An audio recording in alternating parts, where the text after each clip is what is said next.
আপনাদের এসব ময়লা আবর্জনা যেমন চিপসের প্যাকেট আছে, কেকের প্যাকেট আছে, যেমন জুসের বোতল আছে, পানির বোতল আছে, এগুলো আপনারা এদিক সেদিক না ফেলে আমরা নির্দিষ্ট একটা স্থানে একটা ড্রাম দিচ্ছি।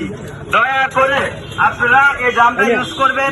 এবং সকল দোকানদারদের উদ্দেশ্যে বলা যাচ্ছে যে আপনারা আপনাদের দোকানের সামনে, প্রত্যেক দোকানের সামনে একটা করে ঝুড়ি দিবেন। বিশেষভাবে অনুরোধ করে জানা হচ্ছে যে ময়লা আবর্জনা যেন কাস্টমার দোকানের বাইরে না ফেলে আমাদের সমাজটাকে আমরা যেভাবে পারি, যতটুকু পারি আমরা ভালো এবং সুস্থ সমাজ গড়ে তুলবো ইনশাআল্লাহ। তাই আপনাদেরকে জানানো যাচ্ছে যে নির্দিষ্ট স্থানে যেখানে ড্রামটা দেওয়া হচ্ছে সেখানে ময়লাগুলো ফেলানোর জন্য। আর সকল দোকানদার বিন্দু, বিশেষ করে আপনাদেরকে বিনীতভাবে অনুরোধ করে বলছি, প্রত্যেকটা দোকানের সামনে একটা করে ঝুড়ি আপনারা যেভাবে পারেন দিবেন। আর যে দোকানের সামনে অতিরিক্ত ময়লা দেখা যাবে তো আপনাদের সাথে আমাদের তখন কথা হবে কেন আপনাদের দোকানের সামনে ময়লা থাকে, কারণ আপনারা